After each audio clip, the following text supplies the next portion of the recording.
ఓం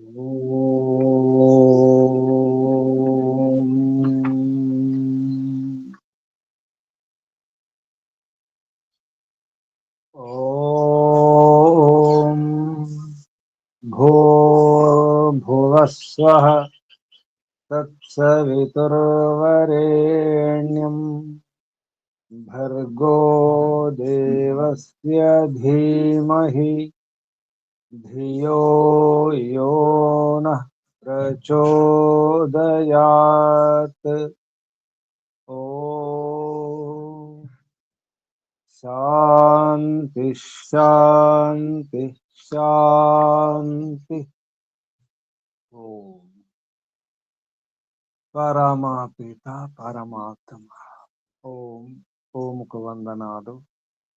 ఋషులకు, మహర్షులకు, మునులకు, యోగులకు, గురువులకు, ఆచార్యులకు, అధ్యాపకులకు, పెద్దలకు, మాతాపితలకు, శ్రేయోభిలాషులకు, మిత్రులకు అందరికీ వందనం. సర్వేభ్యో నమో నమః. ఓం అథ చాణక్య నీతి దర్పణ రాజనీతి సముచ్చయం అనే ఈ శాస్త్రం చాణక్యుడు రచించినటువంటి ఈ నీతి శాస్త్రాన్ని మనం అధ్యయనం చేస్తున్నాం. ఇందులో పంచమోధ్యాయ 5వ అధ్యాయంలో నిన్న 10వ శ్లోకం వరకు చెప్పుకున్నాం. వ్యాస మహర్షి అన్న మాటలు గుర్తున్నాయి ఎవరికైనా? వ్యాస మహర్షి ద్వాపర యుగంలో అన్న మాటలు ఏమన్నారు చెప్పండి ఎవరైనా? గుర్తున్నాయి గురుజీ. నేను 2 చేతులు పైకెత్తి పిలిచి పిలిచి చెప్పుతున్నాను, కానీ నా మాట ఎవడనూ వింటలేదు. ధర్మము వలన మోక్షము లభించును, అర్థము కామము సిద్ధించును, కానీ లోకులు ధర్మమును సేవించుటలేదు. ఇప్పుడు ఓ నమస్తే ఇప్పుడేమవుతుంది? గురుజీ. ద్వాపర యుగంలోనే ఆ స్థితి ఉంటే మరి ఈ కలియుగంలో ఇంకే స్థితి ఉంటుంది? అవును.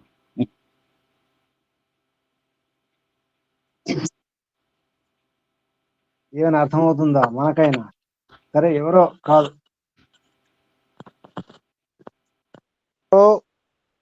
తెలియని వారు, శాస్త్రాలు పరిచయం లేని వారు, స్పర్శ లేని వారు, ఏమాత్రం వినని వారు, వారికి అర్థం కాకపోవచ్చు.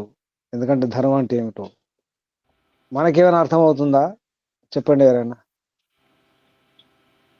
ఇన్ని వింటున్నాం కదా, ఇన్ని వింటున్నాం, ఇన్ని అంటున్నాం, చదువుతున్నాం. ఇంతవరకు ఎన్ని సూత్రాలు విని ఉంటారు మీరు? దర్శనాల్లో, ఉపనిషత్తులు ఎన్ని వాక్యాలు, ఎన్ని సందేశాలు, ఎన్ని ఉపదేశాలు కదా. మనకైనా ఏమైనా అర్థమైందా? అర్థమవుతుందా?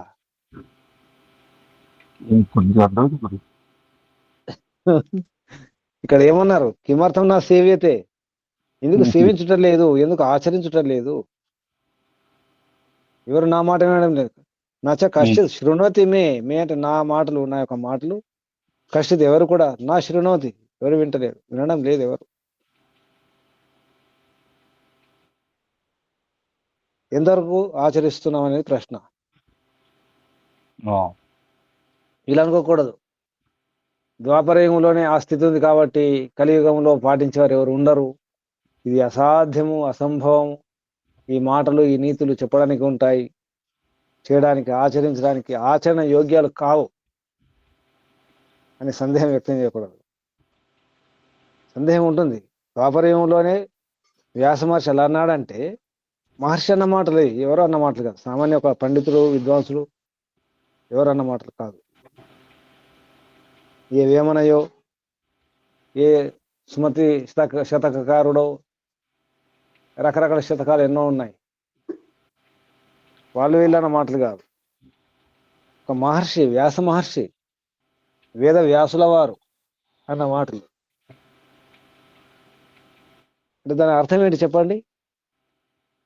దీని అర్థమేమి, దీని భావమేమి? అలా అన్నారంటే, వ్యాస మహర్షి అలా అన్నారంటే భావం ఏమి?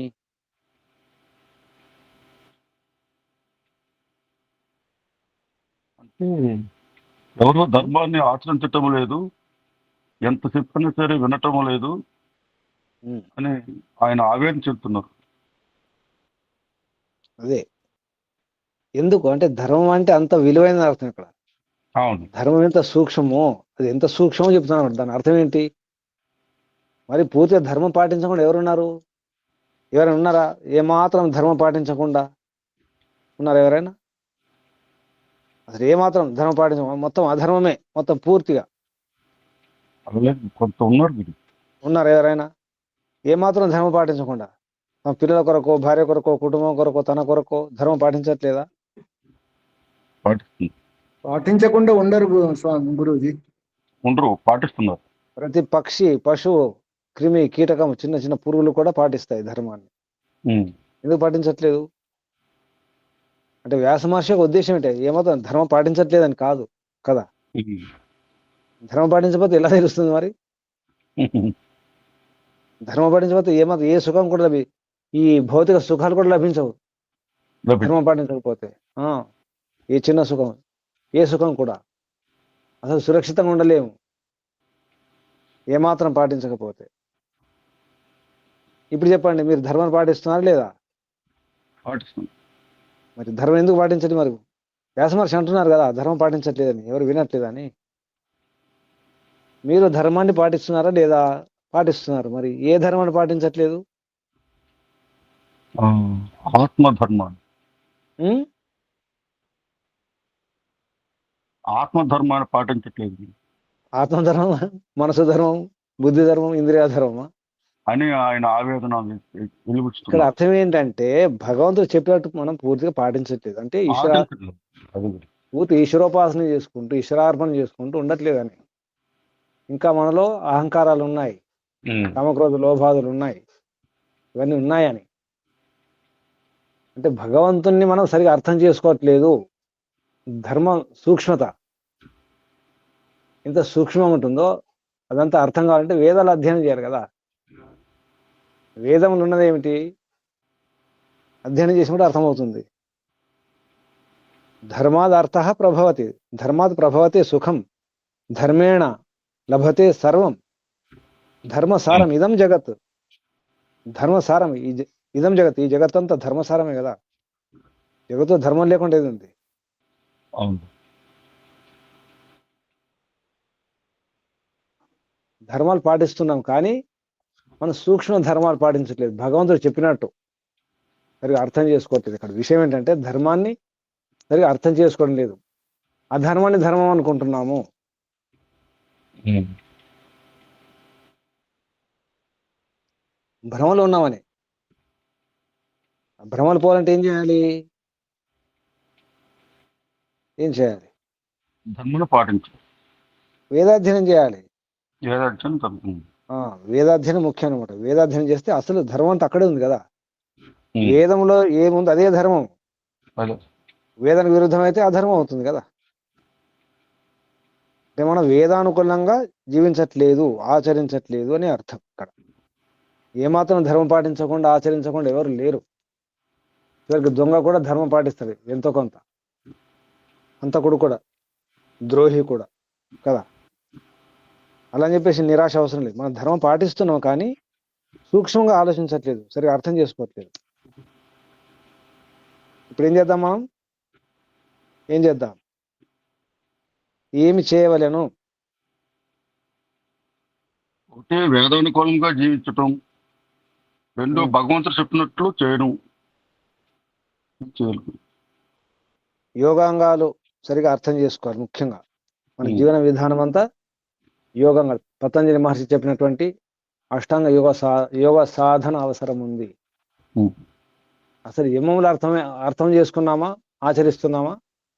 యమములు ఎన్ని? యమములు ఎన్ని? యమములు 5. మొదటిది ఏమిటి? అహింస, సత్యము, అస్థేయము, స్వాధ్యాయము, సుతంగా. ఎక్కడ వెళ్ళిపోతున్నారు? ఇంకెవరైనా చెప్పండి. అహింస, సత్యం, అస్థేయం, బ్రహ్మచర్యం, అపరిగ్రహం. నియమములు నియమములు నియమములు శౌచ సంతోష తప స్వాధ్యాయ ఈశ్వర ప్రణగాఢ. తీసుకుందాం. ఆ, యమములు అంటే సామాజిక నియమాలు. ఉమ్, ఎదుటివారి పట్ల మన వ్యవహారం ఎలా ఉండాలి, సమాజం పట్ల వ్యవహారం ఎలా ఉండాలి, అది యమములు. అహింస అర్థమైందా? అహింస సర్వభూతానం అనభిద్రోహ, అన్ని భూతముల పట్ల అన్ని ప్రాణుల పట్ల అన అభిద్రోహం. అభిద్రోహం అంటే పూర్తిగా ద్రోహం చేయడం అనమాట, లోపల బయట మీరు రెండు వైపులా లేదా అన్ని వైపులా. అని అంటే కాదు, అంటే ఏమాత్రం ద్రోహ బుద్ధి ఉండకూడదు, మనసులో కూడా ఉండకూడదు, ఏమాత్రం వైరభావన ఉండకూడదు ఏ ప్రాణి పట్ల కూడా, ఎవరి పట్ల కూడా. ప్రాణి పట్ల మాత్రమే కాదు, వస్తువుల పట్ల కూడా మనకు ద్వేషం ఉంటుంది. వస్తువుల పట్ల, ప్రదేశాల పట్ల కదా, ఒక ఊరి పట్ల, ఒక ఇంటి పట్ల ఇష్టం ఉండవు కొన్ని, మనకు ద్వేష భావన ఉంటుంది. అహింస అర్థమైందా మనకు? విప్రనాథ్ గారు మాట్లాడేటప్పుడు మ్యూట్లో పెట్టుకొని మాట్లాడాలి, వెంటనే మ్యూట్లో వెళ్ళిపోవాలి, మాట్లాడాలి మ్యూట్లో పెట్టుకోవాలి. కృష్ణారావు గారు మీరు కూడా మాట్లాడి మ్యూట్లో పెట్టుకోవాలి, అలా అలవాటు చేసుకోవాలి. ఆరంభించేటప్పుడే మ్యూట్లో ఉండి ఆరంభించాలి, మాట్లాడితే మాట్లాడే వెంటనే. మ్యూట్ అంటే తెలుసా? మ్యూట్, ఇమ్యూటీ, మ్యూటే అంటే మూతే. ఇంగ్లీష్లో కూడా అదే మూతే, ఇమ్యూటీ మూతే అంటే మూతి మూసుకోని చెప్పడం, దాని అర్థం. అహింస అర్థమైందా? పాటిస్తున్నారు ఎవరైనా? ఇది ఒక్కటే అర్థం చేసుకొని పాటించండి. ధర్మం అంటే ఏమిటి ఇక్కడి నుంచి మొదలవుతుంది. ధర్మానికి పునాది, యోగ సాధనకు పునాది అహింస. అహింస అర్థం చేసుకున్నారు ఎవరైనా? అర్థమైందా? అర్థం అవుతోందా? విప్రనారాయణ గారు, అహింస అర్థమైందా? ఎన్నిసార్లు విన్నాం కదా.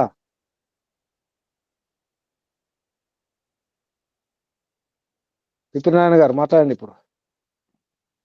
అహింస అంటే అర్థమైందా? అర్థమైంది గురూజీ, కానీ అమల్లో చేయడం లేదు. అది తర్వాత సరిగా అర్థం చేసుకోవడం ముందు, అమలు ఆచరణ తర్వాత. అర్థమైంది. అహింస అంటే ఏమర్థమైంది? ఏ ప్రాణికి కూడా ఏమాత్రం కూడా అపకారం చేయకుండా ఉండడము. హింసా భావన మన మనసులో గాని చేతుల్లో గాని లేకుండా ఉండడం. అయితే మనం ఉంటున్నామా మరి? తర్వాత ఉంటున్నామా లేదా అని తర్వాత విషయం. సరిగా అర్థం ఉందా? అర్థం చేసుకుంటున్నామా? మనసా వాచ కర్మణ అలా ఉండాలని అసలు నిర్ణయం చేసుకున్నామా? సంకల్పం చేసుకోండి ఈరోజు. ఏ ప్రాణి పట్ల, దేని పట్ల కూడా వైర భావన, లోపల ద్వేష భావన ఉండకూడదు. యోస్మాన్ ద్వేష్టి యం వయం దుష్మస్తం ఓ జంభే దద్మ, భగవంతుడికి అర్పించేసేయాలి. మనసులో వైరభావన ఉండకూడదు. హాని చేయాలి, కీడు చేయాలి, కొట్టాలి, తిట్టాలి, భయపెట్టాలి, తరిమేసేయాలి, ఇవి ఉండకూడదు. చూడండి ఎలా ఉంటుందో. ముందు అనుకోండి అంతే, మీరు ఏం చేయకండి, ఏమి చెప్పకండి, మనసులో అనుకోండి, గట్టి నిర్ణయం తీసుకోండి, అలా ఉండే ప్రయత్నం చేయండి. భావన మనసులో చేసి చూడండి, ఏ మార్పులు వస్తుందో చూసుకోండి. ఇంట్లో కానీ, బయట కానీ, సమాజంలో కానీ, ఈ వ్యక్తుల పట్ల కానీ, ప్రాణుల పట్ల ప్రయోగం చేయండి. ఇది ప్రయోగం చేసి చూశాను నేను ఇక్కడ ఓం గురుకుల ఆశ్రమంలో. ముందు ఏదొచ్చినా భయపెట్టే ప్రయత్నం చేసేవాడిని, ఏ పక్షి వచ్చినా ఏదొచ్చినా భయపెట్టడం మానుకోవాలి. లోపల ప్రేమ, ప్రీతి, లోపల దయ, కరుణ, ఇవి పెంచుకునే ప్రయత్నం చేయండి. ఇక్కడ నుంచి మొదలవుతుంది ధర్మం అంటే. ఇది ఒక పని చేయండి చూడండి. మనం మరీ ధర్మం పాటించకుండా ఏమి ఉండట్లేదు, ధర్మం పాటిస్తున్నాం, ఆచరిస్తున్నాం, కానీ సూక్ష్మంగా పాటించట్లేదు, సూక్ష్మంగా తెలుసుకోవట్లేదు. మనం చెప్పడం వేరు, చేయడం వేరు, ఉపదేశాలు ఇవ్వడం, ఉపదేశాలు వినడం వేరు. సరిగ్గా అర్థం చేసుకునే ప్రయత్నం చేయాలి. వ్యాసమారు చెప్పేది ఇదే, ఊర్ధ్వ బాహుర్ వైరమ్యేష వైరమ్యేష నచ కశ్చిత్ శృణోతి మే ధర్మాద్ అర్థశ్చ కామః చ కామశ్చ సహ స కిమర్థం నా సేవ్యతే, ఎందుకు సేవించడం లేదు, ఎందుకు ఆచరించడం లేదు, ధర్మాత్ ధర్మం వలన అర్థము ధర్మాత్ కామ, కామనలు కోరికలు కూడా పూర్తవుతాయి, చివరికి మోక్షం లభిస్తుంది కదా, అన్నీ లభిస్తాయి కదా. మరి అన్నీ లభించే ధర్మాన్ని పాటిస్తే అయిపోతుంది కదా.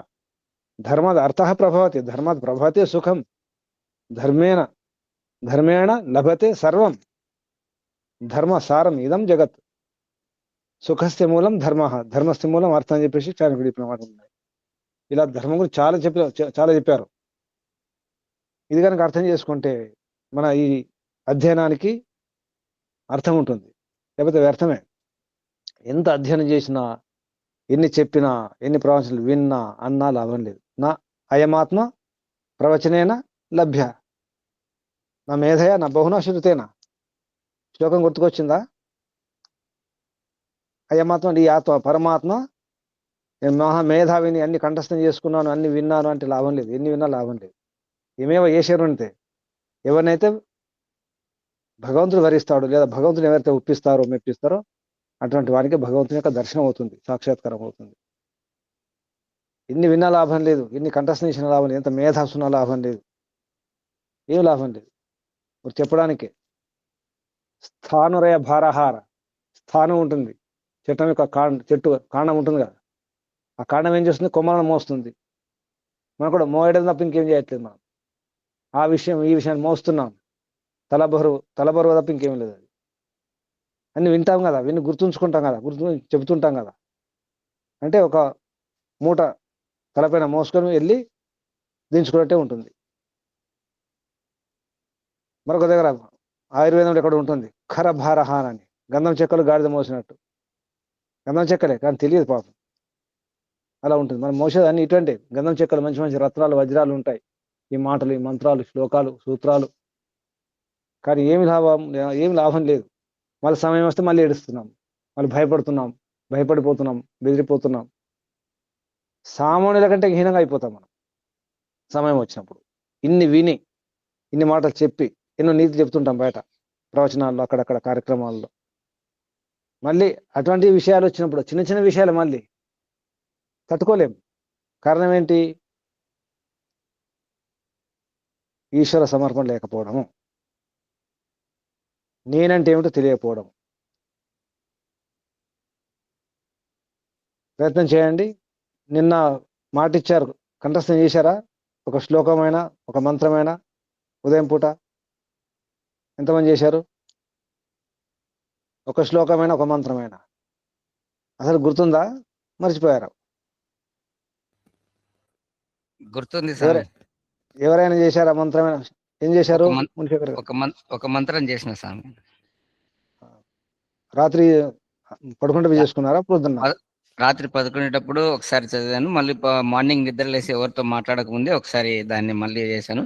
ఈ రోజు మీరు అన్నట్టుగా స్వామి, అది ఈ రోజంతా మనసులో అదే మెదులుతుంది స్వామి. ఆ శబ్దాలు తిరుగుతాయి. తిరుగుతుంది స్వామి, అదే తిరుగుతుంది.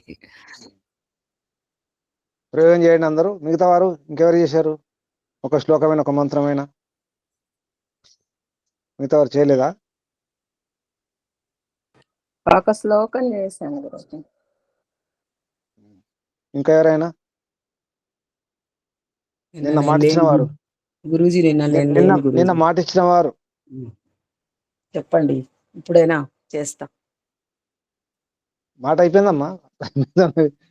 రోజు ఒక మంత్రమైన, శ్లోకమైన కంఠస్థం చేయాలి. రాత్రి పడుకుంటప్పుడు చూసుకోవాలి, పొద్దున్న లేవని మళ్ళీ దాన్ని చూసుకొని ఆ కంఠస్థమయ్యే వరకు ఎవరితో మాట్లాడకూడదు. పొద్దున అట్లాగే గురూజీ. మంత్రమైన, శ్లోకమైన ఏదో ఒకటి. సరే. మిగతా వారు మాట ఇచ్చిన వారు, నిన్న మాట ఇచ్చిన వారు ఎవరు లేరా? నేను ఒక మంత్రం చేశాను గురుజీ. విప్రనారాయణ గారు శ్లోకం, మంత్రం. విప్రనారాయణ గారు, అప్పలనాయుడు గారు ఉన్నారా నిన్న? నమస్తే గురుజీ. నిన్న నేను సరిగా వినలేదు గురుజీ. చివరి కూడా చెప్పాం కదా, గుర్తు చేసాం కదా, ఒక మంత్రమైన, ఒక శ్లోకమైన. అయితే నేను ఈ రోజు చదివాను మంత్రం, కానీ అగ్నిర్ శుచి వ్రత అగ్నిర్ శుచి పిప్ర అని ఒక మంత్రం చదివాను గురుజీ. కానీ అది కంటత పెట్టలేదు. ఈరోజు సాయంత్రం అది కంటత అవుతుంది. కంఠస్థం ఎవరితో మాట్లాడకూడదు ఉదయం. రాత్రి రాష్ట్రం చెప్పిన కదా ఉపాయం. రాత్రి పడుకుంటప్పుడు చూసుకోవాలి మంత్రము, శ్లోకము. ఉదయం లేవగానే మళ్ళీ అదే చూసుకోవాలి, అది పూర్తి చేయాలి లేచిన తర్వాత. ఇక మాట్లాడకూడదు. కంఠస్థం అయితేనే మాట్లాడాలి. అలాగే. అలవాటు రేపటి నుంచి చేసుకోండి. మళ్ళీ ఒకసారి చూడకుండా రాయండి. కంఠస్థం చేసిన తర్వాత చూడకుండా రాయాలి, అక్షరం అక్షరం తప్పులు లేకుండా. అంటే పరీక్ష అనమాట, మిమ్మల్ని మీరు పరీక్ష చేసుకోవడం అది. అయితే ఓకే ఓకే సార్. గురూజీ ఆ, ఇప్పుడు మీరు అన్నారనే కాకుండా నేను ఇంప్లిమెంటేషన్ చాలా రోజులు సంవత్సరాల క్రితం ట్రై చేసి రాసి చివరికి మరి ఇసుకుపోయి మరి రాయడం మళ్ళీ 2 రోజులు వేసాను, మళ్ళీ మరిచిపోవడం, రాయడం 2 రోజులు మరిచిపోవడం ఇలా చేశానండి. అంటే చాలా ఒక ఉపాయం ఉన్నది. అంటే ఒక ఉపాయం ఏంటంటే దాన్ని మరి ఎవరికైనా చెప్పాలి. ఎదుటివారు వింటున్నారా లేదా సంబంధం లేదు, మీరు మాత్రం చెప్పేసేయండి. ఎవరైతే గోడలు చెప్పండి, ఉమ్. గోడలు ఉంటాయి కదా, గోడలు చెప్పండి, చెట్లకు చెప్పండి, ఆకాశానికి చెప్పండి బయట అంటే ధారణా శక్తి చెప్పాలి. అనేది 4 రకాలుగా ఉండడం వల్ల కొద్దిగా నిలబడడం లేదు. కానీ గొప్ప ఏం లేదు, ప్రయత్నం. ఉపాయం ఒకటే, చెప్పడం వల్ల గుర్తుంటాయండి. ఏ విషయమైనా చెప్తూ ఉండాలి. ఒకసారి 4 సార్లు చెప్పండి, చెప్తూ ఉండండి. ఇప్పుడు ఎవరు చెబితే ఎవరు ఉన్నారనుకొని చెప్పండి, అంతే. ఇప్పటి నుంచి దృఢ సంఘం ఇంతకుముందు చేసుకున్నామండి. రాసి రాయిగా అంటారు కదా, అలాగ అయిపోయింది చివరికి పైరగానే ఏం కాదు, అన్ని లోపల సంస్కారాలు ఉంటాయి. ఇప్పుడు తొందర అది ఆ మంత్రం వచ్చినప్పుడు, ఆ శ్లోకం వచ్చినప్పుడు మళ్ళీ గుర్తుకొస్తాయి. పాత అంటే నేను- సంస్కారాలు ఉంటాయి, ఎక్కడ పోవు. ప్రయత్నం ఉన్నాయండి. చేయండి, పాత ఓ 10 అన్నీ 15 ఉంటాయి. మనం మంత్రాలు అంటే ఆ సమయానికి గుర్తుకురావు, ఒకసారి వెంటనే అంటే స్ఫురణకు రాదు, అంటే గుర్తుకురాదు, అంతేగాని అన్ని ఉంటాయి లోపల, ఏది పోదు. మీరు చెప్తుంటారు కదా, ఇప్పుడు ఈ ఆత్మ చేయండి అని ఒకసారి వచ్చేస్తుంటా మెతికి, అప్పుడు చెప్పేస్తాను ఒక బుక్కనే. అన్ని వస్తాయి, అన్ని ఉంటాయి. పునంత అనుకుంటాం.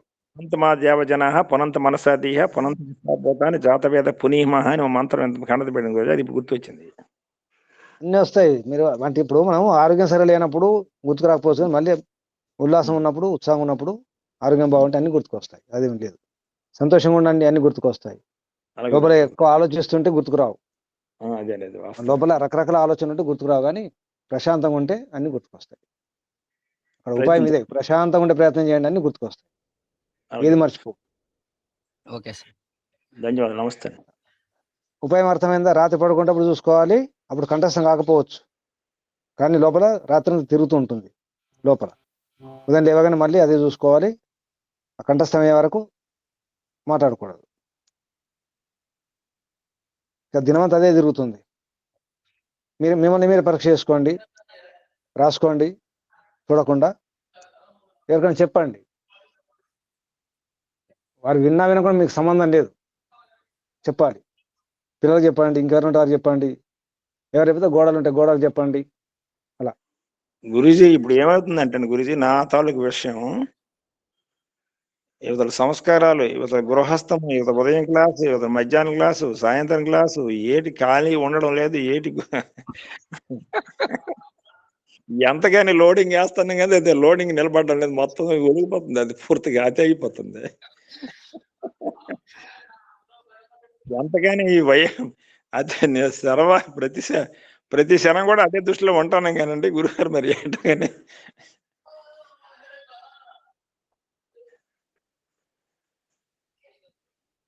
ఏదైనా సాధన మాత్రం ఉండిపోతుంది కదా గురి, సాధన మాత్రం తప్పనిసరి పైన ఫలిస్తుంది గురించి, కరెక్టే.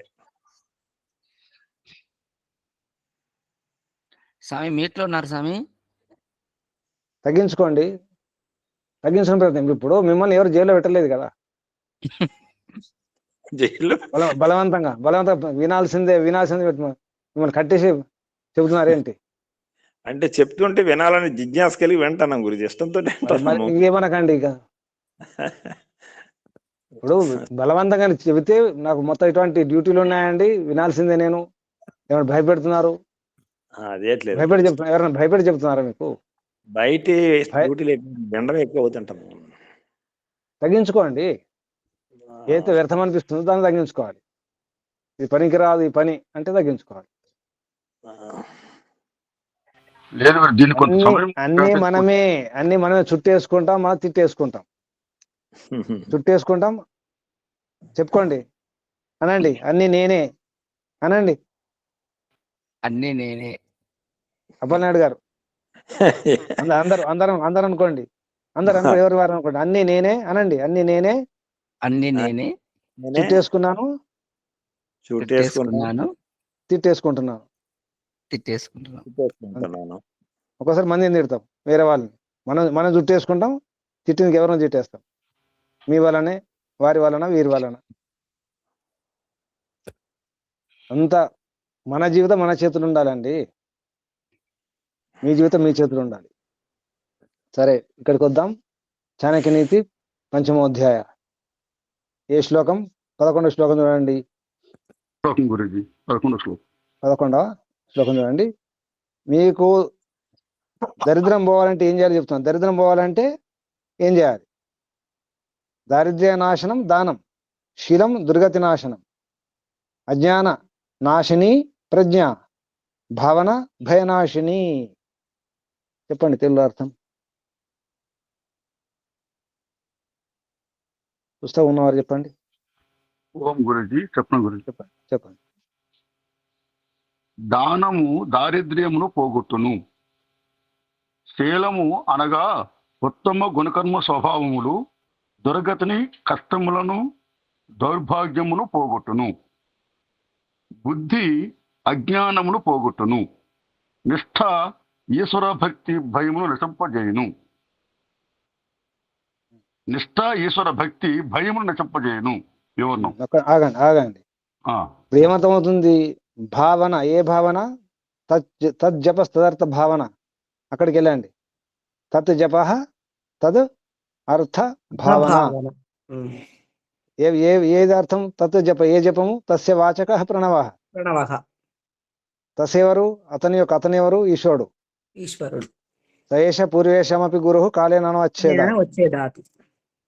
ఇంకా క్లేశకర్మ విపాకాశై అపరామృష్ట పురుష విశేష ఈశ్వర తత్ర నిరతిశం సర్వజ బీజం. భగవంతుని యొక్క స్వరూపం యోగ దర్శనములు. అక్కడ భావన శబ్దం అక్కడి నుంచి తీసుకోండి. ఈశ్వరుని అంటే ఈశ్వర భక్తి, అనన్య భక్తి ఉండాలి. ఈశ్వర ప్రణిధానం ఉండాలి. అప్పుడు ఏమవుతుంది? భయనాశిని అవుతుంది. అది భావన భయనాశిని. ఒక సామెతగా రాసుకోవచ్చు మీరు. ఈశ్వర భావన, ఈశ్వర భక్తి భయనాశిని అవుతుంది. అసలు భయం పోవాలంటే భగవంతుని పట్ల భక్తి ఉండాలి నిండా. అది ఉంటే భయం ఉండదు. మనకు భయం వేస్తుందంటే కారణం ఇదే, అసలు ఉపాయం ఇదే. భయం పోవాలి అంటే భావన ఉండాలి, ఈశ్వర భక్తి ఉండాలి. ఇక దారిద్ర్యం అంటే దరిద్రత. ఆ దారిద్ర్యం పోవాలంటే ఏం చేయాలి? ఏమన్నా ముందే దరిద్రం దానం ఎలా చేస్తారండి? అదే కదా స్వామి. ముందే దరిద్రం దానం ఎలా చేస్తారు? అదే మరి దానం చేస్తే డబ్బేనా గురూజీ? దానం అంటే ఏదైనా చేయొచ్చు కదా. దానం చేయండి, దరిద్రం పోతుంది. మీరు అన్నది వాస్తవం చెప్పారు. దానం అంటే ధనం ఇచ్చుకోవడం. ముందే దరిద్రము కదా. అవును. ఇంకా డబ్బు కాదు దానం. దరిద్రం పోతుందంటే లోపల ఉన్న అన్ని పోతాయి అన్నమాట. అరిషడ్ వర్గాలను అన్ని దానం చేయండి, దరిద్రం పోతుంది. కానీ బయట ఏం చేస్తారు? మీకు ఈ దోషాలని, ఆ కుజ దోషాలని, నర దోషాలని అని చెప్పి దానం చేయండి, శనగలు దానం చేయండి, అవి చేయండి. అంతే ఉంటదమ్మా. దక్షిణ ఇచ్చుకోండి 50,000, ₹1,00,000. అంతే అంతే. ఇప్పుడు ఇంకా లక్షలు తీసుకుంటున్నారు. అవును. డబ్బులే అని చెప్పేసి ఈ స్వాములు వాళ్ళ దగ్గర వెళ్తే ఏం చేస్తున్నారు? ఈ దోషాలు ఆ దోషాలు అని చెప్పేసి సిద్ధాంతాలు ఉంటారు కదా, వాస్తు అది ఏదనుకుంటూ ముందే దరిద్రం ఉంది, ఇంట్లో డబ్బే లేదు. అవును. అప్పులు చేసి ఆ సిద్ధాంతులు వాళ్ళు ఉంటారు కొందరు, ఈ వాస్తు వాళ్ళకి ఇస్తే అప్పుడు దోష నివారణ చేస్తారు. అటువంటి పని కాదు ఇక్కడ దానం అంటే. కాదు. దానం చేయండి.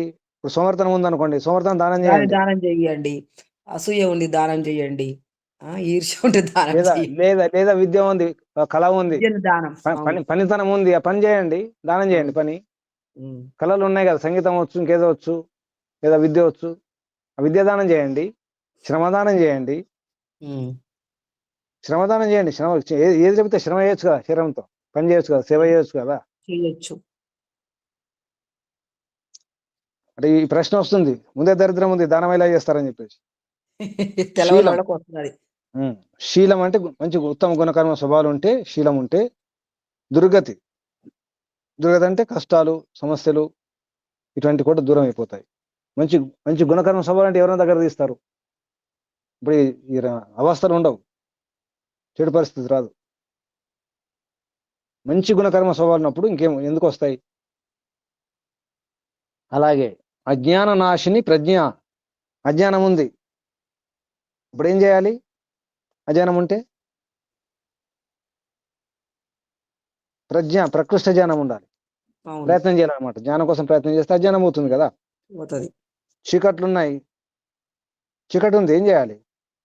వెలుగు కోసం ప్రయత్నం చేయండి. వెలుగు కోసం అవిద్య ప్రయత్నం చేయాలి. అవిద్య అవిద్య ఉంటే విద్య కోసం ప్రయత్నం చేయండి. చివరికి భావన భయనాశిని. ఇది బాగా గుర్తుంచుకోండి. ఎప్పుడైనా భయం వేసింది మీకంటే మీకు భగవంతు పట్ల పూర్తిగా సమర్పణ భావన లేదు, ఈశ్వర ప్రణానం లేదు, అనన్య భక్తి లేదు, అంటే భగవంతుడు రక్షిస్తున్నాడు, కాపాడుతున్నాడు, అంతేకాదు భగవంతుడు నాకు బుద్ధిని ఇచ్చినాడు, శక్తిని ఇచ్చినాడు, బలాన్ని ఇచ్చినాడు, విద్యని ఇచ్చినాడు, అన్ని ఇచ్చినాడు, ఉపయోగించుకోమన్నాడు, నేను ఉపయోగించుకోవట్లేదు అని అనుకోవాలి. ఉపయోగించుకోవాలి కదా. కృష్ణారావు తర చెప్పండి వివరణ. ధనం లభతే దానేన మౌనేన ఆజ్ఞాం విశాంపతే ఉపభోగాంశ్చ తపసా బ్రహ్మచర్యేణ జీవితం. మహాభారత అనుశాసన పర్వం. కృష్ణారావు గారు ఉన్నారా? లేదు, ఇంకా ఎవరైనా చెప్పండి, పుస్తకం ఉన్నవారు.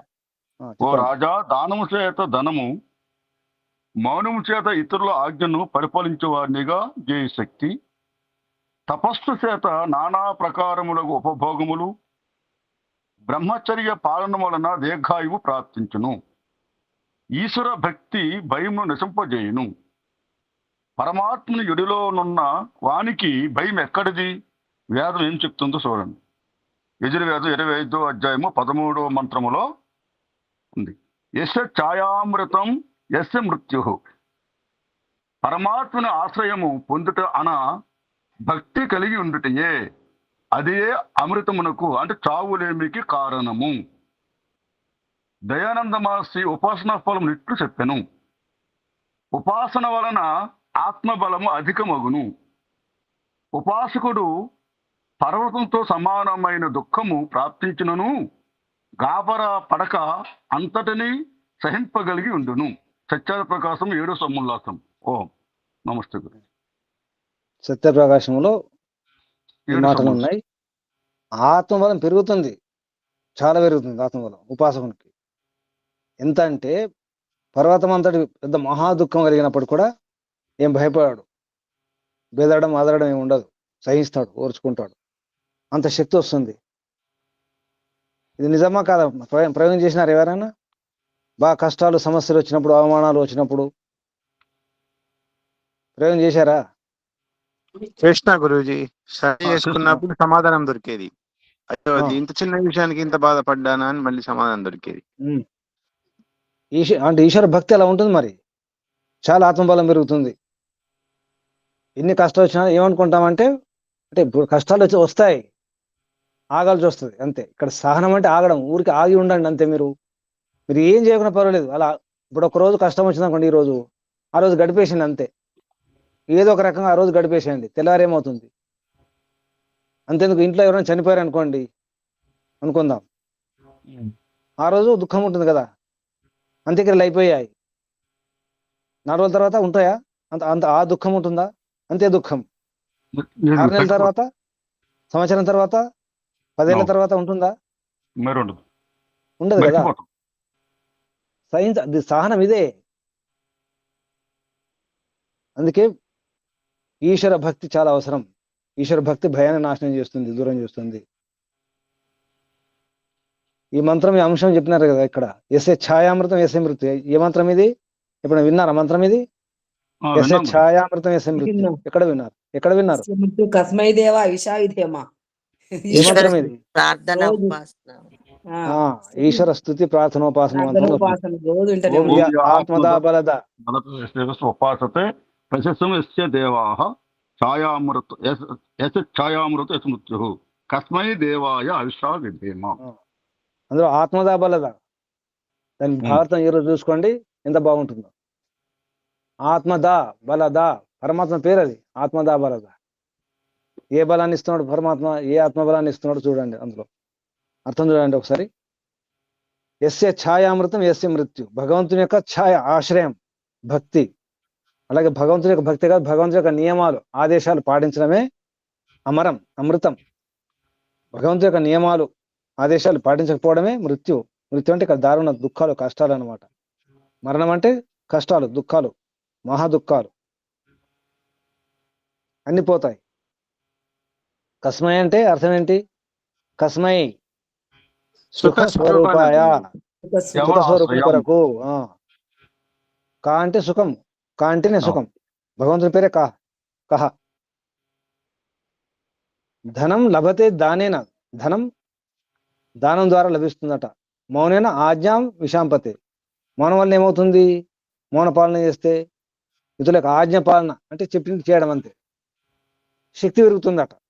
ఆజ్ఞా పాలన, మౌనంగా ఉండాలి, వినాలి, పాటించే ప్రయత్నం చేయాలి, దానివల్ల శక్తి పెరుగుతుంది. ఉపభోగాంశ తపస, తపస్సు వలన ఉపభోగములు అంటే మనం అనుభవించడం, అనుభవించాలి, సుఖాలు అనుభవించాలంటే తపస్సు చేయాలి. సుఖాలు మాత్రమే కాదు, కష్టాలు కూడా. ఉపభోగం అంటే కేవలం సుఖాలు అనుకోకండి, కష్టాలు కూడా అనుభవించాలి అని తట్టుకోవాలనుకుంటే తపస్సు. అంటే కష్టపడడానికి సిద్ధంగా ఉండాలి. ఎవరైతే కష్టపడడానికి సిద్ధంగా ఉంటారో వారికి సుఖాలు లభిస్తాయి. కష్టాలు అనిపించవు, ఎందుకంటే ముందు అనుకున్నాం కదా కష్టపడాల్సిందే. అనుకొని చూడండి ఎప్పుడైనా మీరు, కష్టపడాల్సిందే, నేను చేయాల్సిందే, ఇలా ఉండాల్సిందే, నా పని నేను చేసుకోవాల్సిందే, ఇతరులకు సేవ చేయాల్సిందే అనుకొని చూడండి, ఏమి ఇబ్బంది ఉండదు.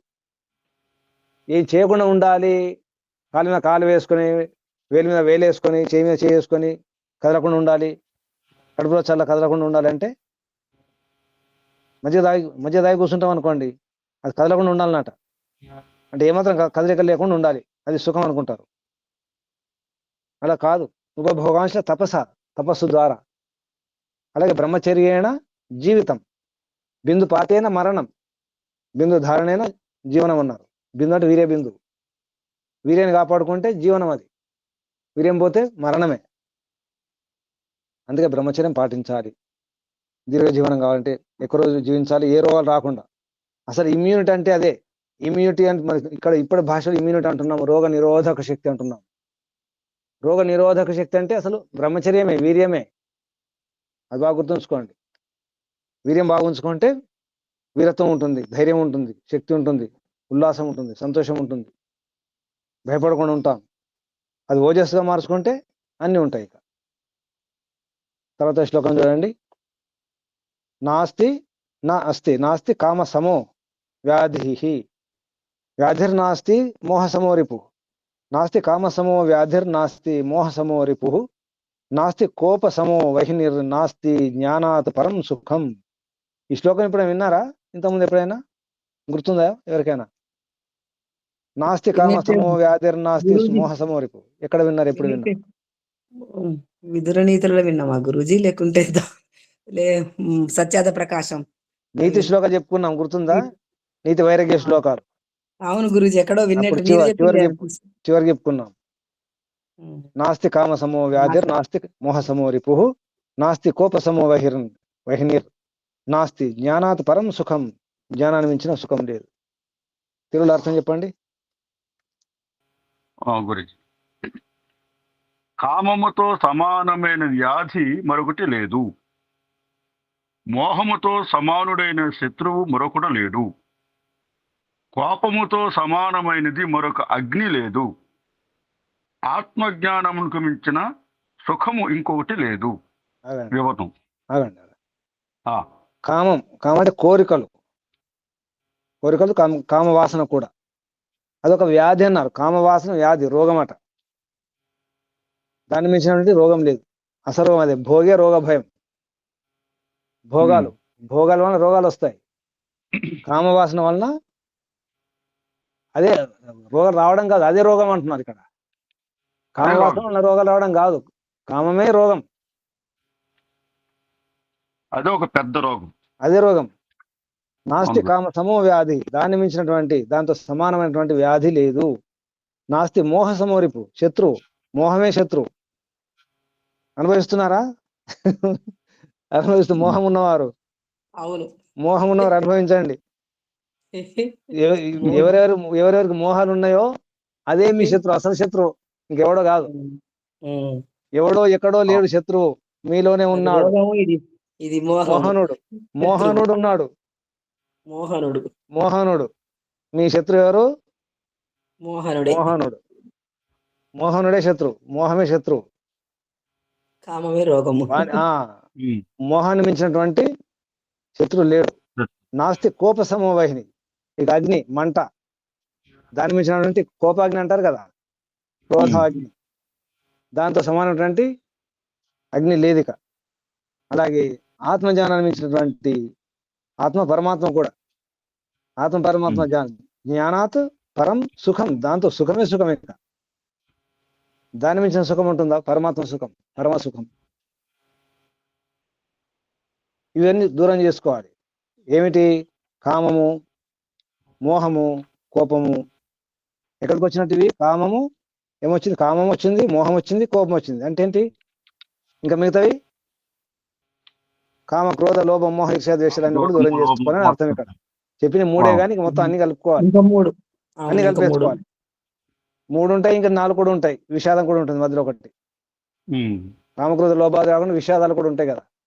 ఏడవద్దు, ఏడుపు మానుకోవాలి. ఏడుస్తున్నారా ఎవరైనా? ఏడ్చేవాళ్ళు ఏడుపు మానుకోండి. ఏడుస్తారా? ఇంకా ఏడుస్తున్నట్టు అర్థం ఏంటి? దీనికి సమాధానం చెప్పండి. ఏడ్చేవాళ్ళు, ఏడుస్తున్నాను, ఏడుపు వస్తుందంటే అర్థం చెప్పండి. ఎప్పుడు ఏడుస్తారు మనిషి? ఆడవాళ్ళు కానీ మగవాళ్ళు కానీ ఎప్పుడు ఏడుపు వస్తుంది? బాధ కలిగినప్పుడు. బాధ ఎందుకు కలుగుతుంది? అదే బాధ వేరే వాళ్ళకి అదే బాధ ఉంటే ఏడవుతుంది. మరి అదే బాధ, అంతే బాధ. ఏడు వరకు ఉన్నారు. మనది అనుకొని బాధపడుతున్నప్పుడు అట్లా నష్టం అవుతుంది. నాకు నష్టము, నాకు కష్టం అన్నప్పుడు ఏడుస్తాం. అది నాది, నా వస్తువు పోతుంది, నష్టం అవుతున్నప్పుడు ఏడుస్తాం. అదే అలాగే తెలియనప్పుడు ఏడుస్తాం. తెలియదు, దారి తెలియదు, ఇటు వెళ్ళదు తెలియదు, అడవి చీకటి అవుతుంది, ఎవరు లేరు, దారి తెలియక ఏడుస్తాం. అక్కడ కూడా మళ్ళీ అదే నష్టం, కష్టమే. మళ్ళీ నాకేమవుతుందో, ఏ దొంగలు వస్తారో, ఏమవుతుందో, ఏ కష్టాలు వస్తాయో, ఏ నష్టాలు జరుగుతాయో, ఆ భయం ఉంటుంది, అందుకే ఏడుస్తారు. తత్ర కో మోహ, అసలు మోహం అన్నారు వేదమంత్రంలో వచ్చింది కదా. ఎక్కడైతే మోహం ఉంటుందో అక్కడ శోకం ఉంటుంది. తర్వాత ఈ వివరణలు వస్తుంది చూడండి చివరిలో. అందుకే ఏడవద్దు అంటే భగవంతుని పట్టుకోవాలి. భగవంతుని పట్టుకుంటే భయాలని పోతాయి. భావన భయనాశిని, గుర్తుంచుకోండి. భావన, ఈశ్వర భావన పక్కన రాసుకోండి. ఈశ్వర భావన భయనాశిని. అక్కడికి ఈశ్వర భావన భయనాశిని. భావన అంటే అక్కడికి వెళ్ళాలి మళ్ళీ. తజ్జపస్ తదర్థ భావన. సూత్ర రాసుకోండి. తత్ జప తద్ అర్థ భావన భయనాశిని. అది మొత్తం సూత్రం కలుపుకోవచ్చు, యోగదర్శన సూత్రం. తత్ జప తద్ అర్థ భావన భయనాశిని అని అది మొత్తం కలిపేసుకుంటే మీకు అర్థం వచ్చేస్తుంది. తర్వాత వివరణ చెప్పండి. పెద్ద వివరణ ఉంది, చెప్పండి. కామముతో సమానమైన వ్యాధి మరొకటి లేదని ఒక కవి చెప్తున్నారు. దివా పశ్యతి నా ఉలోకః కాకో నక్తం నా పశ్యతి అపూర్వః కో అపి కామాంధో దేవానక్తం నా పశ్యతి. గ్రొడ్లగూబ పగలు చూడలేదు, కాకి రాత్రి చూడలేదు. కామాంధుడైన వాడు రాత్రింబవళ్ళు చూడలేని ఒక విచిత్ర జంతువు. ఎవడు విచిత్ర జంతువు? ఎవడు? కామము అంధుడు. కామంతో గుడ్డివాడు, అంధుడు. దినంలో చూడలేడు, రాత్రి కూడా చూడలేడు. గుళ్ళో దినంలో చూడలేదు, రాత్రిలో బాగా చూడగలుగుతుంది. కానీ కాకి దినం చూస్తుంది, రాత్రిలో చూడలేదు. వీడు కామాంధుడు. రాత్రి పౌలు రెండు దివానక్తం నా పశ్యతి, అంత గుడ్డివాడు అన్నమాట. తర్వాత అయం చ సురత జ్వాల కామాగ్ని ప్రణయేద్ధన. ప్రణయేంధన, ప్రణయ ఇంధన, ప్రణయ ఇంధన, ప్రణయేంధన, ప్రణయ ఇంధన. నరాణాం యత్ర హూయంతే యౌవనాని ధనాని చ వృక్షకటికములో 4:11. ప్రేమ దేనికి ఇంధనమో, అది ప్రేమ దేనికి ఇంధనమో కట్టో, సంభోగము దేనికి జ్వాల మంటయో, అట్టి కామరూపాగ్ని మండుచుండును. ఆ అగ్నిలో మనుష్యుడు తన యౌనమును ఆహుతిగా నొనొచ్చును. ధనం కూడా, యవనమును మరియు ధనం రాసుకోండి, మరియు ధనమును. యవనము మరియు శ్లోకంలో యవనాన్ని ధనాన్ని ఇచ్చా చూడండి, యవనాన్ని ధనాన్ని ఇచ్చా ఉంది గురి. ధనమును కూడా. తర్వాత పద్మపురాణంలో ఇలా చెప్పబడ్డది మోహం గురించి. అదేమో కామం గురించి అయిపోయింది, ఇప్పుడు మోహం గురించి. మమ మాత మమ పిత మమేజం గృహిణీ గృహం ఏతద్ అన్యం మమత్వం యత్ నా మోహ ఇది కీర్తితః. అది నా కాదు, సమోహ. యత్ సమోహ ఇది కీర్తితః. సమోహ. నా తల్లి, నా తండ్రి, నా భార్య, నా ఇల్లు, ఇట్లే అన్నియు నావి అనుకున్నటియే మోహం. మోహం అనగా బుద్ధి నాశమే. ఈ మోహము ధర్మమును అర్థమును రెంటినీ నష్టపరచును. ఇందువలన మనుషునిలో నాస్తిక్యము కలిగి వాడు దురాచారపరుడగుచున్నాడు. తర్వాత క్రోధో నాశయతే ధైర్యం, క్రోధో నాశయతే శృతం, క్రోధో నాశయతే సర్వం, నాస్తి క్రోధ సమో రిపుః. క్రోధము ధైర్యమును శాస్త్ర జ్ఞానమును సర్వమును నశింపజేయును. కావున క్రోధముతో సమానుడైన శత్రువు లేడు. ఇది క్రోధం గురించి. ఇప్పుడు ఆత్మజ్ఞానమునకు మించిన సుఖము లేదు అని దీని గురించి చెప్తున్నారు. మహాభారత శాంతపురంలో 3:12. ఆత్మజ్ఞానంకు మించిన సుఖము లేదు. ఆత్మజ్ఞానం పరం జ్ఞానం. ఆత్మజ్ఞానం అన్నింటికంటే గొప్ప జ్ఞానము. వేదము ఇట్లు చెప్తున్నది, యస్మిన్ సర్వాణి భూతాన్య ఆత్మైవ భూత్ విజానతః తత్ర కో మోహః కః శోకః ఏకత్వము అనుపశ్యతః. యజుర్వేద 7వ మంత్రము. సమస్త పదార్థములందు వాతపురోత విడదీటికు వీలు లేని పడుగు పేకవలే లోపల బయట వ్యాప్తుడై ఉన్న పరమాత్మను దర్శించు ఆత్మజ్ఞాని అయిన ఉపాసకునకు మోహశోకములు ఉండవు. ఓం. అత్ర కో మోహ, ఎక్కడ శోకం, ఎక్కడ మోహము, ఎక్కడ శోకం. అంటే మోహం ఎక్కడ ఉంటే శోకం ఎక్కడ ఉంటుంది అర్థం. ఎక్కడ మోహము, ఎక్కడ శోకము అంటే మోహం ఎక్కడ ఉంది, మోహం లేదు. అలాగే శోకం కూడా లేదు. మరి శోకం ఉందంటే మోహం ఉంది, మోహం ఉందంటే శోకం ఉంటుంది. కాబట్టి ఏకత్వం అంటే భగవంతుడు అంతటా ఉన్నాడని ఏకత్వం చూడాలి. అందరిలో భగవంతుడు ఉన్నాడు, అప్పుడు శోకాలు మోహాలు అనేవి ఉండవు. తర్వాత శ్లోకం 11వ శ్లోకం. జన్మ మృత్యు, ఇక్కడ మృత్యు దీర్ఘం ఉండాలి.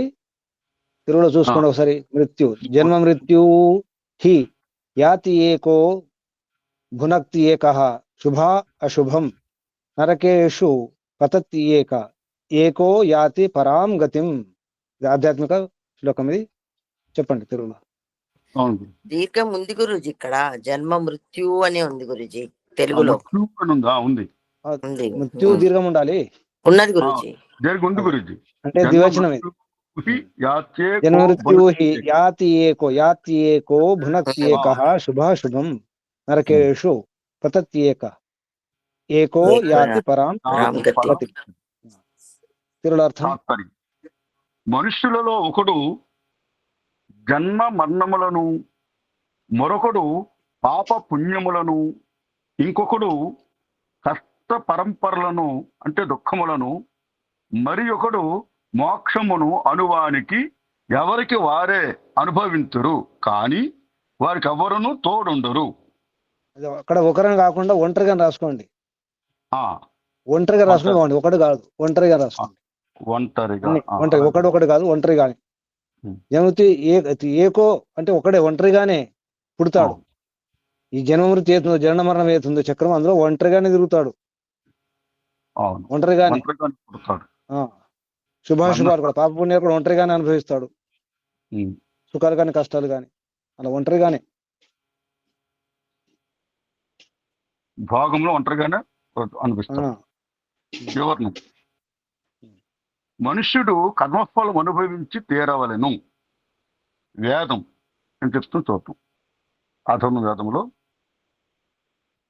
నా కిలిపిస్ అత్ర నా ఆధారో అస్తి నా యన్మిత్రైః సమమ్మాన ఏతి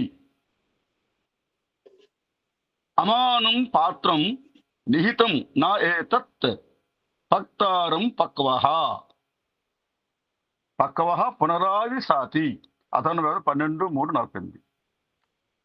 న్యాయకారి అయిన పరమేశ్వరుని న్యాయ వ్యవస్థలో ఏ దోషము ఉండదు, ఏ ఆధారము ఉండదు, ఏ గురుబోధ ఉండదు, ఏ మిత్రుల సాయము ఉండదు. మనము చేసిన కర్మలకు తగిన ఫలము అనుభవించును. దానిని తగ్గించుటకు, హెచ్చించుటకు ఎవరికని సాధ్యము కాదు. మనము పాత్రలో తయారు చేసుకొనిన అన్న మెట్లు భోగింపనగును, అట్లే చేసిన కర్మఫలము అనుభవింపబడుటకు సిద్ధముగా నుండును. ఓం నమస్తే. ఏం వండుకున్నామో అది తింటాం. ఏం వండుకున్నారు మీరు ఈరోజు? వండుకున్నది ఒకటి, తినేది ఒకటి కాదు కదా. వండుకున్నది తింటున్నారా, వేరే తింటున్నారా? వండిందే తింటావు, లేకుంటే ఏం తింటావు? అదే చెప్తాను ఇక్కడ, ఏం వండుకున్నా అదే తింటారని దాని అర్థం మంత్రంలో. ఏం తెచ్చుకుంటామో అది అనుభవించాలి. అంటే దాని అర్థం మీరు చేసుకున్న కర్మ మీరు అనుభవించాలని. అంతే అంతే. ఏ విత్తనం నాటుతామో అటువంటి పంట వస్తుంది కదా. పంట నాటింది ఒకటి, వచ్చే పంట వేరు రాదు. ఏ విత్తనం నాటినాము? చెరుకు నాటితే చెరుకే రావాలి కదా, కాకరకాయ రాదు కదా. వేప నాటితే వేపనే రావాలి. మామిడితే మామిడి వస్తుంది. ఏది నాటితే అది వస్తుంది అనమాట. అలా అంటే మన కర్మ మనం అనుభవించాలి. 14వ శ్లోకం చూడండి. తృణం బ్రహ్మ విదః సర్గః తృణం శూరస్య జీవితం జిత అక్షస్య తృణం నారీ నిస్పృహస్య తృణం జగత్. చెప్పండి. బ్రహ్మజ్ఞానులకు స్వర్గము అంటే సుఖం, సౌరవీరునకు జీవితము, జితేంద్రియునకు స్త్రీ, కోరికలు లేని వానికి ప్రపంచము తృణప్రాయముగా నుండును అనగా తుచ్చముగా భావించరు. అంతే, వివరం లేదు గురించి, తాత్పర్యం ఇచ్చారు. స్వర్గం కూడా అవసరం లేదట బ్రహ్మవిదుడికి. బ్రహ్మజానికి స్వర్గం కూడా అవసరం లేదు. తృణం గడ్డిపోచ, తుచ్చం, అలా చూస్తాడనమాట. తృణం బ్రహ్మవిద స్వర్గ, స్వర్గం బ్రహ్మవిదుడికి తృణం. అలాగే శూరునికి జీవితం, భయం ఉండదు, ప్రాణ భయం ఉండదు శూరునికి. తుచ్చమే, గడ్డిపోసతో సమానం. జిత అక్షయస్య తృణం నారి, ఇంద్రియాలు జయించిన వారికి నారి తృణం. అలాగే నరుడు కూడా, నారికి నరుడు, నరుడికి నారి, రెండు తీసుకోవాలి. జిత అక్షయస్య తృణం నారి. అలాగే నిస్పృహస్య తృణం జగత్. నిస్పృహ అంటే ఏ కోరిక లేని వానికి, ఏ లోభం లేని వానికి ఈ జగతంతా తుచ్చమే. ఈ ప్రాపంచిక సుఖాలను కూడా తుచ్చమే. అంటే ఎవరు చివరికి మిగిలేవి కావు కదా, అవి ఉండవు కదా, క్షణిక సుఖాలు. తర్వాత శ్లోకం 15వ శ్లోకం చూడండి. విద్యామిత్రం ప్రవాసేషు భార్యామిత్రం గృహేషు చ వ్యాధితః వ్యాధి తస్య ఔషధం వ్యాధి తస్య ఔషధం మిత్రం ధర్మో మిత్రం మృతస్య చ. విద్యామిత్రం ప్రవాసేషు. చెప్పండి. విదేశములలో నున్నప్పుడు విద్యయు, గృహములందున్నప్పుడు భార్యయు, రోగికి ఔషధము, మరణించిన వానికి ధర్మము, మనుషునకు మిత్రముగా నుండును. వివరణం: ప్రవాసములో ఉన్నప్పుడు మనుషునికి విద్య సత్యమైన మిత్రము. కామధేను గుణ విద్య కాలే ఫలదాయిని. హి అకాలే హి విద్య హి అకాలే కామధేను గుణ విద్య హి అకాలే విద్యా హి అకాలే ఫలదాయిని. ప్రవాసే మాతృ సదృశి విద్యా గుప్తం ధనం స్మృతం. విద్య కామధేనువుతో సమానమైన గుణములు కలది.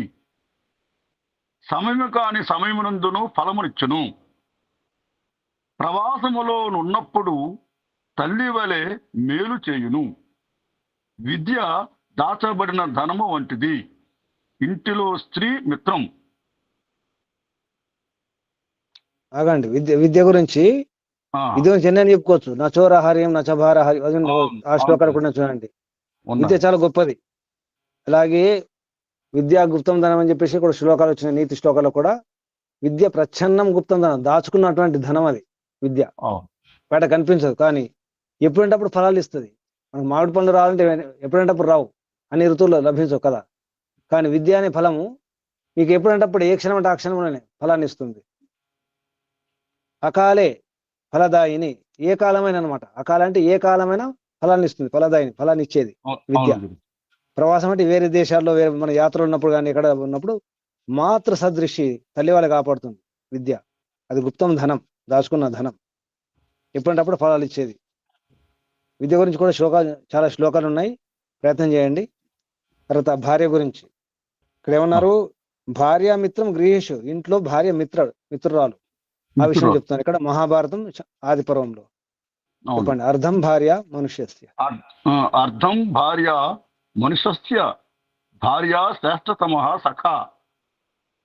భార్యా మూలం త్రివర్గస్య భార్యా మూలం తరిష్యతః. మహాభారతం ఆది పర్వం. భార్య పురుషునికి సగము శరీరము. భార్య పురుషునికి సర్వశ్రేష్ఠ మిత్రము. ధర్మార్థ కామములకు భార్య మూలము. అట్లే ఈ సంసార సాగరము తరింపజేయు సాధనము భార్య. ఎంత బాగా చెప్పారు. భార్య సంసార భవసాగరం తరింపజేసే భార్య సాధనం. కానీ బయట ఏమంటారు? ఇప్పుడు కూడా ప్రచారం చేసేవారు ఉన్నారు, నారి నరకస్య ద్వారి అని. నరకస్య ద్వారం. మహాభారతంలో ఏముంది చూడండి. భార్య మూలం తరిష్యత, తరింపజేసేది భార్య భవసాగరం నుండి. తర్వాత సఖాయ. గురూజీ ఇక్కడ చెప్పేది వైదిక భార్య. వైదిక భార్య, ఇంకా వైదిక భార్యలు ఉన్నారా? వైదిక భావన అని చెప్పండి. వైదిక భావన భార్య కాదు, వైదిక భావన ఇది. అవేమో అవైదిక భావనలు బయట.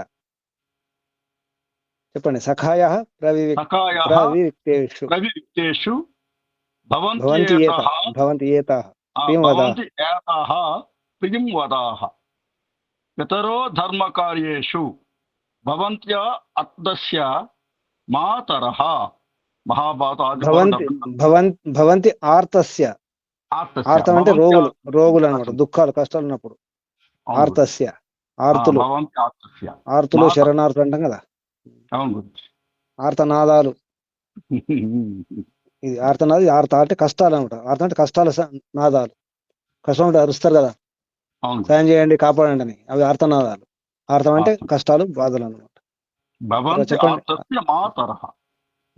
భార్య ఏకాంత ప్రదేశమున ప్రియవచనములు చెప్పు మిత్రుని వంటిదియు. ధర్మకార్యములు చేయనప్పుడు తండ్రి వలె మేలు కోరునట్టిదియు. సంకట కాలమందు తల్లి వలె దుఃఖములు పోగొట్టినదియు అగును. భార్య యొక్క గొప్పతనం ఇది. అది ఇక చచ్చిన వారికి మిత్రుని వంటిది ధర్మము చెప్తున్నారు. ధనాని భూమౌ వసవత్స గోష్ఠే. భార్య బృహద్వారి సఖా శ్మశానే. దేహసితాయాం పరలోక మార్గే ధర్మానుగో గచ్చతి జీవ ఏకః. ఇది చాలాసార్లు ఈ శ్లోకం చెప్పుకున్నాం గురించి. మనం ఎక్కడ చెప్పుకున్నాం? నీతి శ్లోకంలో చాలా చెప్పుకుంటాం. బయట గురుకులలో పాడిస్తారు కూడా. పాటిస్తారు. ధనాన్ని, ఈ ధనములన్నీ కూడా భూమి మీద ఉండిపోతాయి చనిపోయినప్పుడు. చెప్పండి.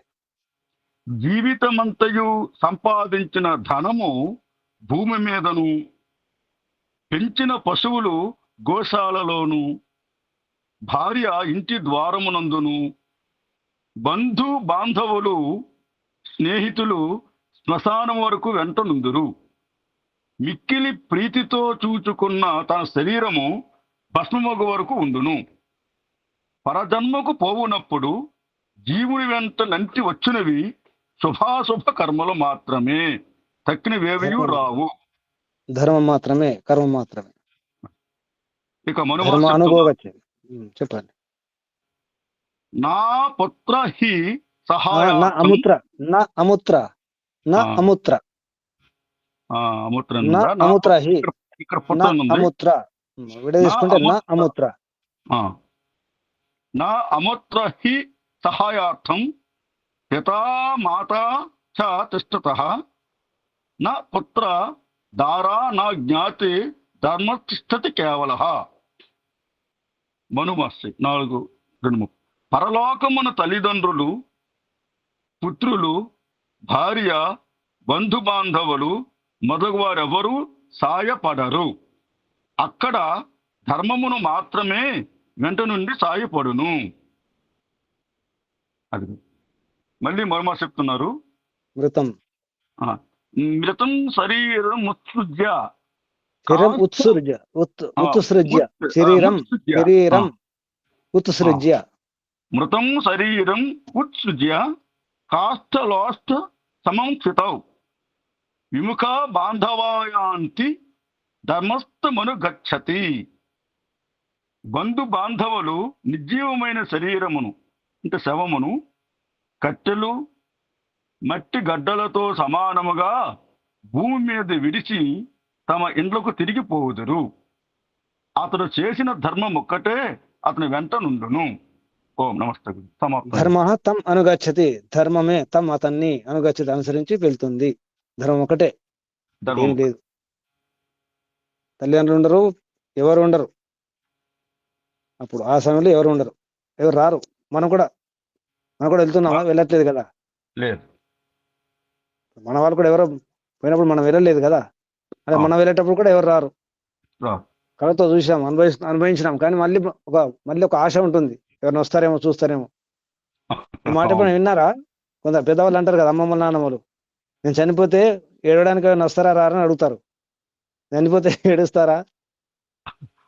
ఇది మాత్రం ఒక అనుభవం గురించి నేను చనిపోతే ఏడవడానికి ఎవరైనా వస్తారా రారా? ఎంతమంది వస్తారో? మీరందరూ వస్తారా? చనిపోయిన తర్వాత ఇంకే చూస్తారేంటి? చనిపోయిన వారు చూస్తారా? ఎవరు వస్తున్నారు, ఎవరు రావట్లేదు, ఎవరు ఏడుస్తున్నారు, ఎవరు నవ్వుతున్నారు, అవసరమా? కానీ కోరుకుంటారు, నేను చనిపోతే ఇంతమంది రావాలి, అందరూ ఏడవాలి. అది కూడా కోరిక అన్నట్టేగా. కోరిక కదా. నేను చనిపోతే అందరు రావాలి, ఏడవాలి, ఇంతమంది ఉన్నది అంత్యేష్టులు అంతిమయాత్రలో అని కోరుకుంటారు కదా. లొకేషన్ అదంతా. ఏమర్థం చేసుకున్నారు? ఏది మిగిలదు చివరికి. ఎవరిని పట్టుకోవాలి? భగవంతుని పట్టుకుంటే భయం ఉండదు. సరేనా? ఇది ఒకటి నేర్చుకోండి, భగవంతుని పట్టుకోండి, భయం ఉండదు. ఇక్కడ భార్య గురించి, విద్య గురించి చాలా విషయాలు చెప్పడం జరిగింది. చివరికి అసలు విషయం ఏంటి? భగవంతుని పట్టుకోవడం ముఖ్యం. ఎవరు మిగిలరు కదా. అన్ని ఇక్కడే విడిచిపెట్టిపోతాం. మనం చేసుకున్నటువంటి కర్మ ధర్మమే, శుభము అశుభం అంటే పాప పుణ్యాలే మనం వెంట తీసుకెళ్తాము. ఇంకేం మిగిలదు, ఏం రాదు. కాబట్టి ఈ కామక్రోధ లోభమోహాన్ని కూడా విడిచిపెట్టండి. నాస్తి కామసమో వ్యాధి, నాస్తి మోహసమో రిపుః, నాస్తి కోపసమో వహిని, నాస్తి జ్ఞానాత్ పరం సుఖం. జ్ఞానాన్ని మించినటువంటి పరమ సుఖం లేదు. అందుకే ఇప్పుడేమో దానం చేసేయండి, కోపాలు కూడా దానం చేయండి. కోపాలు, లోభాలు, మోహాలు ఉంటే దానం చేసి, అజ్ఞానాన్ని, అవిద్యను దానం చేసి వచ్చేసేయండి. అంతిమయాత్ర ఒకసారి ఊహించుకోండి, అంతిమయాత్ర ఎలా ఉండాలో చెప్పండి. పద్మాత్మ మీరు చెప్పండి, మీ అంతిమయాత్ర ఎలా ఉండాలో. కాదు, కోపాలు అవన్నీ దానం చేస్తే ఎవరు తీసుకుంటారు గురుజీ? భగవంతుడా? భగవంతునికే. మరి కృష్ణారావు గారు, మీ అంతిమయాత్ర ఎలా ఉండాలి? అయ్యా అంటే వేదానుకూలంగా ఉండదు సార్. నిన్న ఒక అంతిమయాత్రకి మేము వేస్తారు మేము అందరం ఉమ్. అలా ఉండాలి సార్. అది వేదానుకూలంగా నెయ్యి కూడా వేదమంతా చదువుతూ ఇప్పుడు వేదమంతా ఇప్పుడు మీరు పోయిన తర్వాత వేదమంతా చదువుతారా, నెయ్యి వేస్తారా, కర్పూరం వేస్తారా, మీకేం సంబంధం? మాకు అలా జరగాలని కోరుకుంటారు తప్ప మీరే నిర్దాక్షిణ శరీరం వదిలి వెళ్ళిపోయిన తర్వాత మీకు సంబంధం ఏంటి? మీరు లేరు కదా అందులో. మరి ఏమైతే మీకెందుకు, జరగబోతే మీకెందుకు? మీరు లేరు కదా, మీరే వదిలిపెట్టి వెళ్ళిపోయారు కదా. మీ ఇంటిని మీరే వదిలి వెళ్ళిపోయారు. మీరు ఆ ఇంట్లో లేరు కదా ఇప్పుడు. అవును అవును. ఆ ఇల్లు మీది కాదు కదా ఇప్పుడు. నాది కాదు. సంబంధం ఏంటి? అంతే. చెప్పండి, ఏం కోరుకుంటున్నారు? ఏం కోరుకుంటారు? చనిపోయిన తర్వాత ఏం కోరుకుంటారు మీరు? భగవంతు చేరుకోవాలని కోరుకుంటారు. ఈ ప్రశ్న వినండి, ప్రశ్న జాగ్రత్త వినండి. చనిపోయిన తర్వాత ఏం కోరుకుంటారు మీరు? పద్మావతమ్మ గారు. ఇంకేం కోరుకుంటాం? శరీరమే లేదు, ఆత్మ లేదు, ఆత్మ లేనే లేదు. ప్రశ్న జాగ్రత్త విన్నారు కదా, ప్రశ్న జాగ్రత్త విన్నారు కదా. చనిపోయిన తర్వాత ఏం కోరుకుంటారు మీరు? మరి ఇంకేం కోరుకుంటారు? పోయిన తర్వాత ఏం కోరుకుంటాం? సుజాతమ్మ గారు ఏం కోరుకుంటారు? ఉన్నప్పుడే కోరుకోవాల్సింది. మళ్ళీ జన్మ ఉండొద్దు అని. చనిపోయిన తర్వాత ఎట్లా కోరుకుంటారు మీరు? చనిపోయిన తర్వాత మరి చనిపోయిన తర్వాత ఎలా కోరుకుంటారు? పోయిన తర్వాత ఇంకేం కోరుకుంటావు? శరీరం ఉంటే కదా కోరుకోవాలి. శరీరంలో మనం లేం కాబట్టి మనం కోరుకోలేము. ఇప్పుడు మీకు అర్థమవుతుందా? బ్రతుకున్నప్పుడే కోరుకోండి, బ్రతుకున్నప్పుడే సాధించండి, బ్రతుకున్నప్పుడు ఏమైనా పురుషార్థం చేయండి. బ్రతుకున్నప్పుడే మీరు పుణ్యం చేసుకున్నా, పాపం చేసుకున్నా, ఏం చేసుకున్నా ఇప్పుడే అవకాశం ఉంది. ఏమైనా చేసుకోండి, ఈ దేహంలో ఉన్నప్పుడు ఏమైనా చేసుకోండి.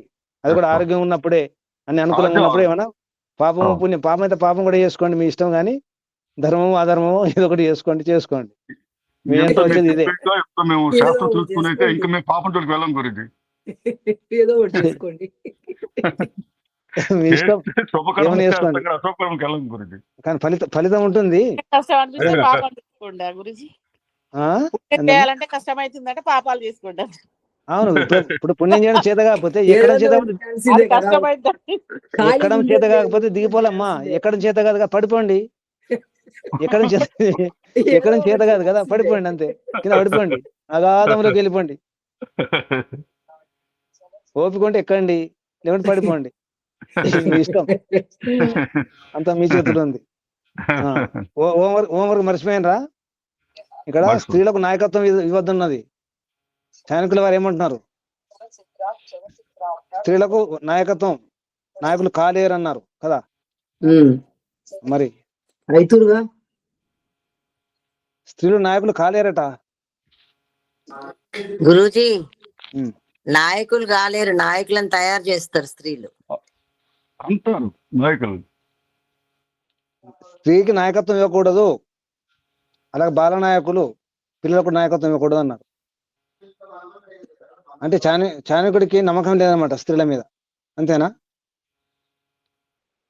అంతే కదా, స్త్రీల మీద నమ్మకం లేదు.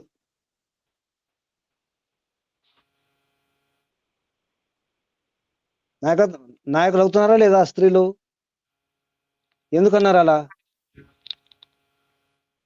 తర్వాత ఏదో చెప్తారు అనుకుంటా. ముందు అట్లా చెప్పారు, మళ్ళీ దాన్ని ఏదో చెప్తారు. నాయకత్వం లేదని చెప్పరు చాణక్యులు. మరి ఇవ్వద్దన్నారు కదా. దాని తర్వాత ఏదో చెప్తారు మళ్ళీ, చూడండి. అయిపోయిందమ్మా, చెప్పడం కూడా అయిపోయింది.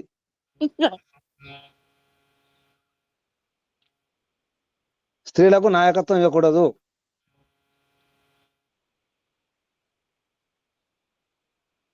ఆలోచించండి, ఇందులో ఆలోచించండి, సమాధానం రేపు చెప్పండి.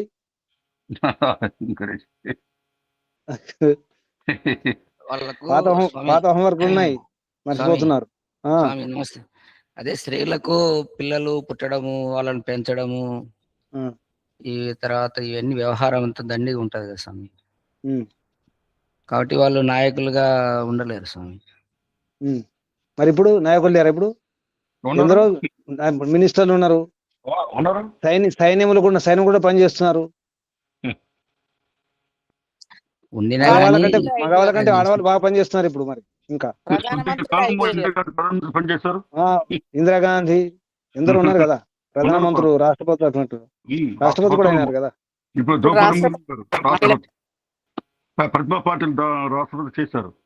ఇప్పుడు ఆ. ప్రస్తుతం ముర్ము గారు, ద్రౌపది ముర్ము. కానీ ఎన్ని చేసినా పురుషులు చేసినట్టు ఉండదు స్వామి. ఆ. మీరు పురుషులు ఎందుకన్నారు కాబట్టి ఇప్పుడైతే ప్రశ్న ఏంటంటే ఎందుకన్నారు? ప్రశ్న ఇది, ఎందుకన్నారు? ఏదైనా నిర్ణయాలు తీసుకునేటప్పుడు చాలా పురుషుడైతే కఠినంగా తీసుకుంటాడు స్వామి. ఆ, స్త్రీలు అంత కఠినంగా తీసుకోలేరు. ఉమ్, ఇప్పుడు కానీ నాయకుడు అంటే నిర్ణయాలు కఠినంగా ఉండాలి. ఉమ్, ఏదైనా శిక్షించేటప్పుడు కానీ ఎవరినైనా ఏదైనా వ్యవహారంలో ఇప్పుడు పురుషుడైతే కఠినంగా చంపవాడిని చంపేస్తాడు. ఈ స్త్రీలకు అటువంటి హృదయం ఉండదు. ఉమ్. జాలి, అయితే దయ, ఆడవాళ్ళు ఉంటాయి. ఆడవాళ్ళు హత్య చేయట్లేదు ఇప్పుడు.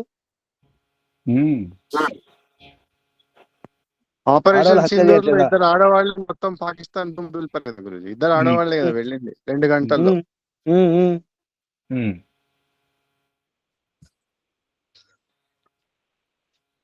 స్త్రీనాయక వినశ్యంతి, నశ్యంతి బాలనాయక.